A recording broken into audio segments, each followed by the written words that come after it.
Japanese leaders masked their intentions by proclaiming that, as the only Asian nation to rise to the status of world power, it, not the European nations or the United States, had an inherent right to rule in the region. This attitude placed Japan in direct opposition to similar interests expressed by the U.S. The decade of the 1920s saw both a reduction in military weaponry and an escalation of harsh feelings between America and Japan. The isolationist attitudes that swept the U.S. caused government leaders to support arms limitations, even though they remained uneasy about Japan's aggressive stance in the Pacific. Money drove the world's major naval nations to Washington in 1921 to discuss restraints on building ships.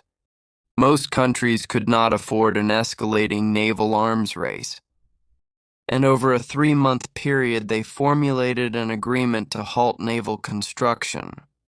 The document's final version stipulated that Great Britain would retain 22 capital ships, battleships, and cruisers, and the United States 18, keeping them virtually equal in power, while Japan reduced its battle fleet to 10. A 10-year hiatus in naval construction meant that the superiority given the United States and Great Britain would remain in force for an entire decade.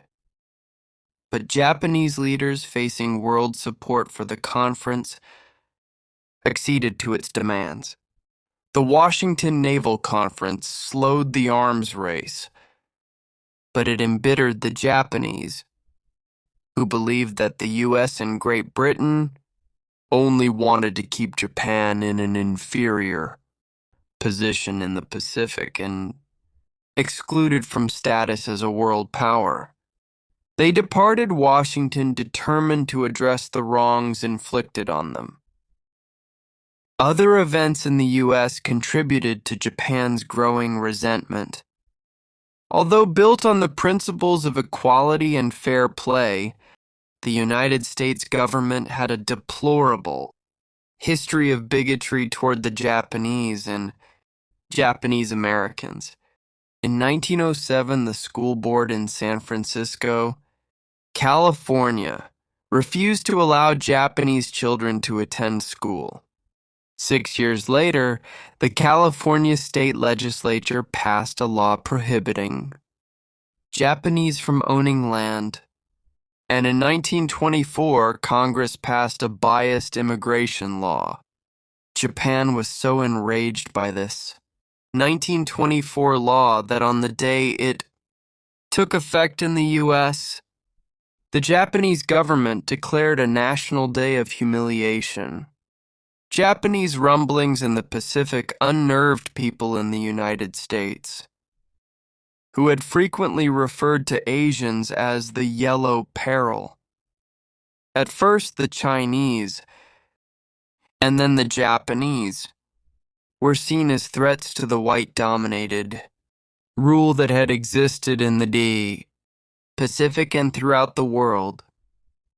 The Japanese were not to be trusted, and their desire to expand beyond their borders was to be viewed with alarm. Other actions in the 1920s were seen as an affront to the Japanese.